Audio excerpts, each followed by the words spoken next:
મહારાજ આપણી હર પલ હર ક્ષણ રક્ષા કરે છે, પણ આપણને એ બહુ દેખાતી નથી, આપણને બહુ સમજાતી નથી. બહુ સરસ એકાદ પ્રસંગ આપણે સાંભળવો છે, પણ પહેલાં બહુ સરસ એક વાત, આજનું અમૃત બિંદુ કદાચ તમને યાદ હોય તો, બહુ સરસ અમૃત બિંદુ હતું. ખાસ સાંભળવા જેવી અને યાદ રાખવા જેવી વાત કે ભગવાન 2 વખત પરીક્ષા કરે છે, આપીને પણ અને લઈને પણ. ભગવાન 2 સમયે મારીને તમારી કસોટી કરે છે, પરીક્ષા કરે છે. આપે છે એમાંય ભગવાન આપણી કસોટી કરી લે છે કે આપણે હજી કેટલામાં છીએ. દઈને ભગવાન આપણી કસોટી કરે છે કે દીધા પછી આપણી સ્થિરતા કેવી રહે છે. અને લઈને પણ પરીક્ષા કરે છે કે આની પાસેથી લઈ લઉં તો આને મારો ભરોસો કેટલો રહે છે. ભરોસો વારે વારે તૂટી જતો હોય એને ભગવાનનું મળવું બહુ મોંઘું છે. પણ ભગવાનની સાથે એકવાર ભરોસો કર્યો એ પછી ક્યારેય તૂટે નહીં. काग के नाव की गति भई मेरी, जहाँ देखूं तहाँ जलनिधि खारा, जलनिधि खारा, जलनिधि खारा. આ દ્રષ્ટાંત બહુ સરસ સમજવા જેવું છે. काग के नाव की गति भई मेरी. સંતો સરસ એક્ઝામ્પલ આપે છે કે દરિયામાં વહાણ ચાલ્યું જતું હતું, પણ જ્યારે એ વહાણ દરિયાને કિનારે જ્યારે લાંગરેલું હતું અને એમાં એક કાગડો એ વહાણમાં બેસી ગયો. વહાણના માણસો જે કાંઈ નાસ્તો કરતા હોય, સેવ મમરા ગાંઠિયા વગેરે હેઠું પડ્યું હોય, એ કાગડાને ખાવાની મજા બહુ આવી. કાગડો ખાવામાં મશગુલ રહે છે અને વહાણ છૂટી જાય છે. વહાણ કિનારો છોડી દે છે. આહિસ્તા આહિસ્તા વહાણ દરિયામાં આગળ વધતું જાય છે, ગતિ કરે છે.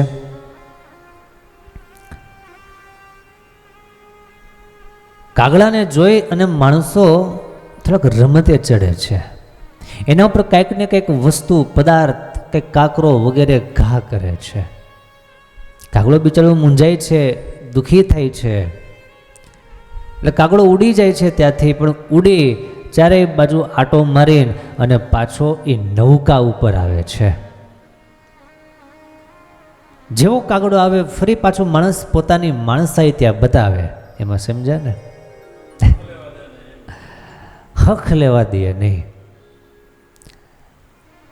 વળી પાછો કાગડો હેરાન થાય, સહન ન થાય, અસહનીય થાય, એટલે ફરી પાછો કાગડો ત્યાંથી ઉડે અને આટો મારીને ફરી પાછો એ વહાણમાં શા માટે આવતો હતો? કાગડાને એક વાત નક્કી થઈ ગઈ કે જ્યાં દેખું તહાં જલનિધિ ખારા. જ્યાં નજર કરું છું ત્યાં પાણી પાણી અને પાણી છે.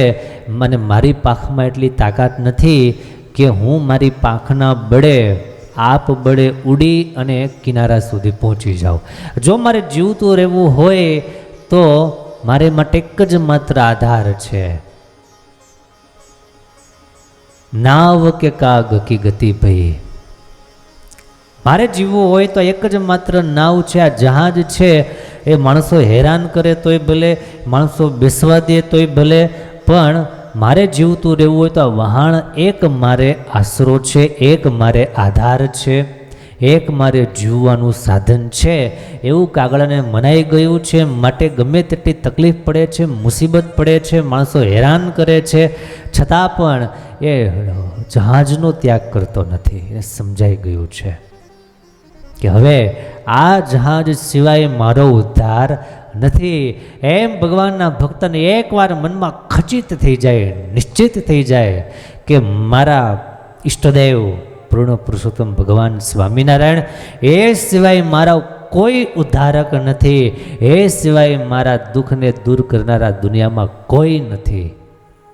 ભગવાન અને ભગવાનના સંતોના આશરે, સહારે, આધારે રહી અને ભજન કરતા જો આવડી જાય, શ્રદ્ધાનો દોર જો હાથમાં પકડાઈ જાય, તો એની શ્રદ્ધા ક્યારેય નબળી પડે નહીં અને ભગવાન એને વશ થઈ જાય.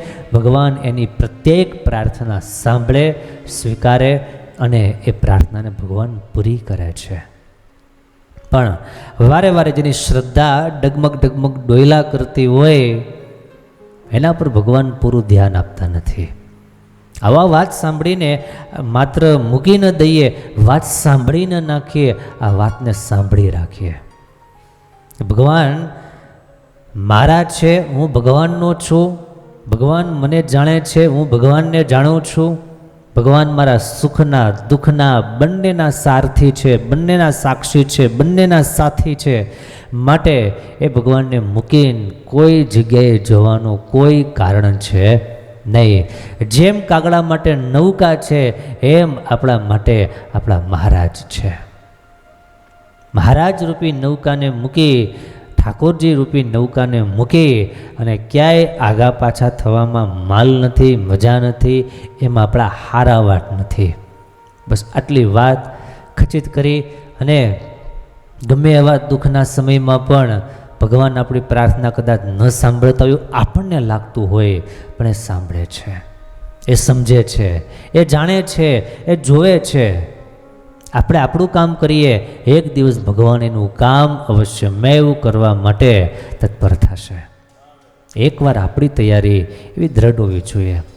બહુ બહુ બહુ બહુ તો ક્યાં સુધી આપણે ધીરજ રાખવાની? કહો તો, બહુ ક્યાં સુધી ધીરજ રાખવાની? આ જીવનના છેલ્લા શ્વાસ સુધી, એથી વિશેષ તો નથી. બસ આ જીવનનો છેલ્લો શ્વાસ સુધી આપણે ધીરજ રાખી લઈએ, બાકી બધું કામ ઠાકોરજી કરશે. બહુ બહુ તો ધીરજ એટલી રાખવાની છે, 5-50 વર્ષ સુધી, એથી વિશેષ તો કંઈ છે નહીં. ખેલ ખતમ થઈ જવાનો છે, પણ ધીરજ આપણી ખતમ થવી જોઈએ નહીં.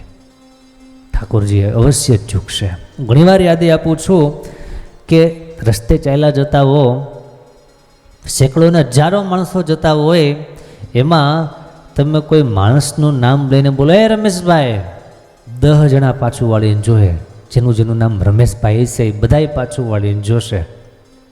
રમેશભાઈ તો માનો કે ડાયા હશે, પણ કોઈ ગાંડો માણસ હશે, તમે એનું નામ લઈને બોલાવશો તો એ પણ પાછું વાળીને જોશે. જોયું કે નહીં? બસ આ નાનકડી વાત એટલા માટે મારે કરવી છે. એક ગાંડા માણસનું નામ લઈને તમે જો બોલાવો તો ગાંડો માણસ પણ પાછું વાળીને જોતો હોય, તો આ તો ભાઈ ભગવાન છે, એનું નામ લઈએ તો એ કેમ પાછું વાળીને ન જોવે? જોશે, જોવે છે.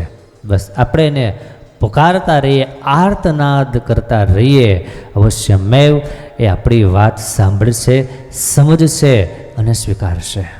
બહુ સરસ એક પ્રસંગ આજે ગોપાળાનંદ સ્વામીનો આપણે જોવો છે. બહુ ધ્યાનથી સાંભળવા જેવો પ્રસંગ.